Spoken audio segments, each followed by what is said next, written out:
اسے تاریخ کا جبر ہی کہا جانا چاہیے کہ جن لوگوں نے پاکستان بننے کی سب سے زیادہ ڈٹ کر مخالفت کی، پاکستان بننے کے بعد مختلف ذرائع سے وہی لوگ اس ملک کے نظام پر قابض ہو بیٹھے۔ ان کا طریقہ واردات یہ تھا کہ ان اعلیٰ عہدوں پر بیٹھے افراد کو اپنا ہمنوا بناتے جو عوام کی ذہن سازی میں اہم کردار ادا کرتے ہوں۔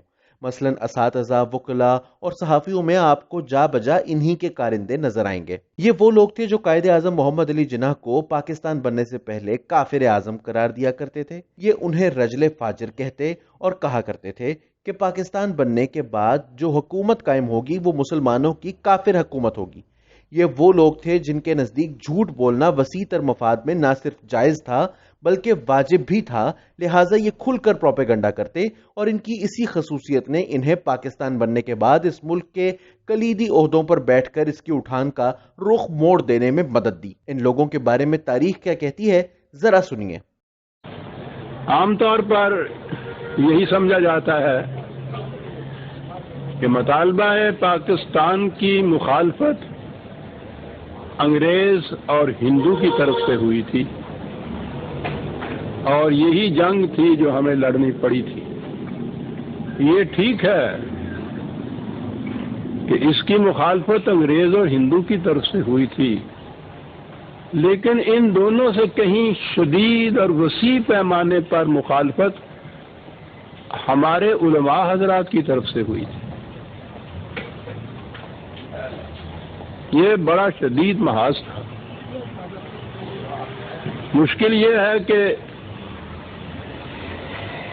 ہمارے ہاں پاکستان کی تاریخ کی کوئی مستند تاریخ ابھی تک مدون نہیں ہوئی، اور اس سے بھی زیادہ جو چیز میرے لیے باعث صدمہ ہے وہ یہ کہ جو لوگ اس جنگ میں شریک تھے وہ بہت آگے گئے، باقی جو ہیں تیار بیٹھے ہیں۔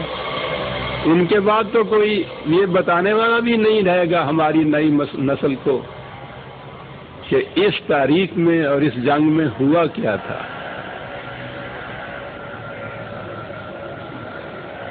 میں سمجھتا ہوں کہ ہماری نئی نسل کو تو آج یہ بھی یاد نہیں ہوگا کہ جو میں ابھی نام لے رہا ہوں ان کی اہمیت کیا تھی۔ یہ محاذ جو میں نے کہا ہے علماء کرام کی طرف سے برپا ہوا، ذرا ذہن میں رکھیے کہ اس میں شخصیتوں کے اگر نام آپ لینا چاہتے ہیں تو یہ وہ لوگ تھے کہ جو اسلام کے مینار سمجھا جاتے تھے، ہندوستان ہی میں نہیں بلکہ پورے عالم اسلام میں ان کی شہرت تھی اور چرچا تھا۔ اب ذرا ان لوگوں کے نام سنیے اور جانیے کہ یہ لوگ قائد اعظم محمد علی جناح کے بارے میں کیا رائے رکھتے تھے۔ امام الہند مولانا ابوالکلام آزاد، دارالعلوم دیوبند کے شیخ الحدیث مولانا حسین احمد مدنی، جمعیت العلماء ہند کے مولانا مفتی کفایت اللہ، مولانا احمد سعید، سید عطا اللہ شاہ بخاری،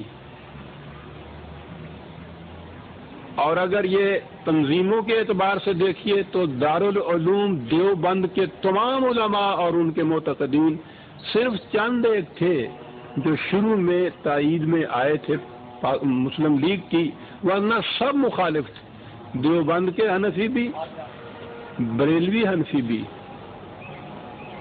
مجلس احرار، ابھی جو میں نے سید عطا اللہ شاہ بخاری کا شاید نام لیا ہے، ایک جمعیت انصار تھی انہی کی، اور سب سے زیادہ جماعت اسلامی۔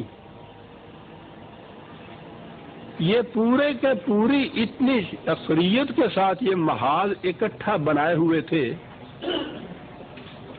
پاکستان کے مطالبہ کے خلاف۔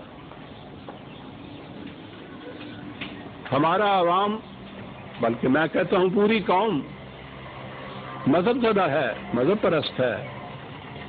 مذہب کے نام پہ جو چیز ان کے سامنے پیش کی جاتی ہے اس کا بڑا اثر ہوتا ہے، اور مذہب کے علم بردار اور نمائندگان تو یہی حضرات سمجھی جاتے اس وقت بھی، آج بھی۔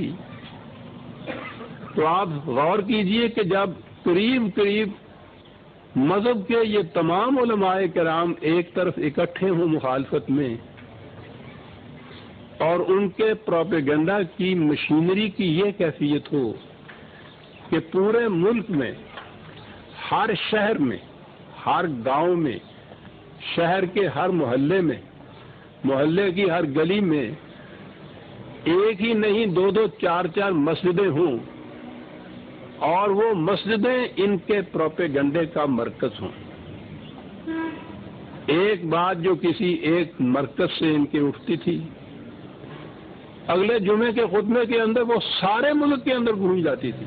دنیا کی کوئی سلطنت ایسی نہیں ہے جس کے ہاں پروپیگنڈے کی اس قدر منظم اور پھیلی ہوئی مشینری موجود ہو اور اس پہ ایک پیسہ خرچ نہ کرنا پڑے۔ جھوٹ بولنے کی اجازت کا فتویٰ اور قائد اعظم کی رتی جناح سے شادی سے متعلق جھوٹا پروپیگنڈا کیسے کیا جاتا تھا، یہ بھی سنیے۔ پھر ان کے ہاں فتویٰ یہ تھا کہ زندگی کی اہم ضروریات کے لیے جھوٹ بولنا نہ صرف جائز ہے بلکہ واجب ہو جاتا ہے۔ یہ مودودی صاحب کا فتویٰ تھا، جھوٹ بولنا واجب ہو جاتا ہے۔ یہ کس قسم کے جھوٹ سے جو بولے جاتے تھے، اس کی ایک مثال ملاحظہ فرمائیے۔ قائد اعظم علیہ الرحمہ کی شادی ایک پارسی خاتون سے ہوئی تھی۔ وہ بڑی ایک اہم بات ہے، سارے ملک میں اس کا چرچا ہوا تھا۔ قائد اعظم کی آخری شرط یہ تھی کہ وہ خاتون مسلمان ہو جائے گی تو میں پھر شادی کروں گا، ورنہ میں شادی نہیں کروں گا۔ اس پہ بھی بڑی ہنگامہ آرائیاں ہوئی تھی، لیکن بالآخر اس خاتون کو یہ شرط ماننا پڑی۔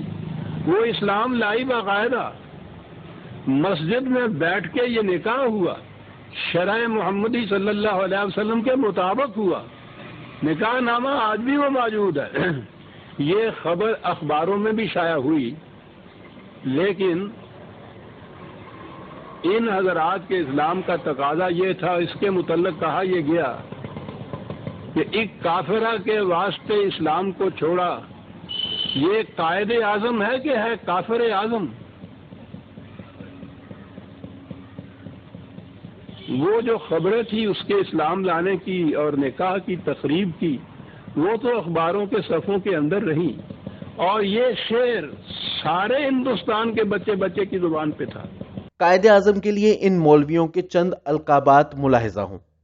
اب جس شخص کے متعلق یہ کہا جائے، پہلے تو اس کی حیث کے ہی متعلق تھا، داڑھی منڈا، کرسٹان، مغرب زدہ، سوٹڈ بوٹڈ، ان کے کردار میں اسلام کی چھینٹ تک بھی نظر نہیں آئے گی۔ یہ جو حکومت قائم کریں گے وہ مسلمانوں کی کافرانہ حکومت ہوگی، یہ سب کچھ کہا جاتا تھا۔ تو جب یہ حضرات علماء کرام کا ایک پورا جتھا بلا استثناء ملک کے سارے گوشوں میں پھیلا ہوا مسلسل یہ چیزیں کرتا جائے اور عوام ہمارے ہاں ہوں ان کے معتقد، بہرحال مذہب کی آواز کے اوپر وہ لبیک کہنے والے، تو آپ سوچئے کہ یہ محاذ کتنا بڑا شدید محاذ تھا۔ قائد اعظم کی رتی جناح سے شادی سے متعلق دارالعلوم دیوبند کے شیخ الحدیث نے سول میرج اور لیگ کے عنوان سے باقاعدہ ایک 23 صفحے کا پرچہ شائع کیا، جس میں ان کا مطمع نظر محض یہ تھا کہ کسی طریقے سے یہ ثابت کر دیں کہ رتی جناح نے نکاح سے پہلے اسلام قبول نہیں کیا بلکہ بعد میں کیا۔ وہ لکھتے ہیں، یہ کھلی ہوئی بات ہے کہ یہ شادی قانوناً بغیر تمام مذاہب سے تبرہ یعنی تمام مذاہب سے علیحدگی کا اعلان اور اس کے اقرار کے نہیں ہو سکتی تھی۔ لیگی پریس نے اس کے جواب میں بہت کچھ زور لگایا ہے، مگر باوجود ہر قسم کی کوششوں کے وہ اس میں ناکام رہا ہے کہ شادی کے وقت میں یا اس کے پہلے خاتون مذکور کا اسلام ثابت کر سکے۔ اگرچہ مولانا مظہر علی صاحب موصوف اس میں بھی متعامل ہیں کہ خاتون موصوف کے اسلام کو قبول کیا جائے، اور فرماتے ہیں کہ مسٹر جناح کو بری کرنے کے لیے یہ افسانہ تراشا گیا ہے، لیکن اس امر کو تسلیم کر لینے میں ہم کوئی حرج نہیں سمجھتے کہ خاتون موصوف کا اسلام حسب ادعا مصنفین سوانح حیات تسلیم کر لیا جائے، مگر کسی شہادت سے اس کا پتہ آج تک نہیں نکالا جا سکا کہ خاتون موصوف نکاح اور شادی کے وقت یا اس سے پہلے مسلمان ہوئی تھیں۔ ابھی آپ نے کچھ ہی دیر پہلے سنا کہ محترمہ رتی جناح کے قبول اسلام کی اسناد موجود تھی، نکاح نامہ موجود تھا، لیکن یہ لوگ پروپیگنڈا کرنے میں اپنا ثانی نہیں رکھتے تھے اور آج بھی انہی کے چاہنے والے کبھی آپ کو یقین دلانے کی کوشش کریں گے کہ قائد اعظم کے اصل وارث بھی یہ ہیں، اور ساتھ اسامہ بن لادن اور حکیم اللہ محسود جیسے دہشت گردوں کو شہید کا درجہ دیتے بھی نظر آئیں گے۔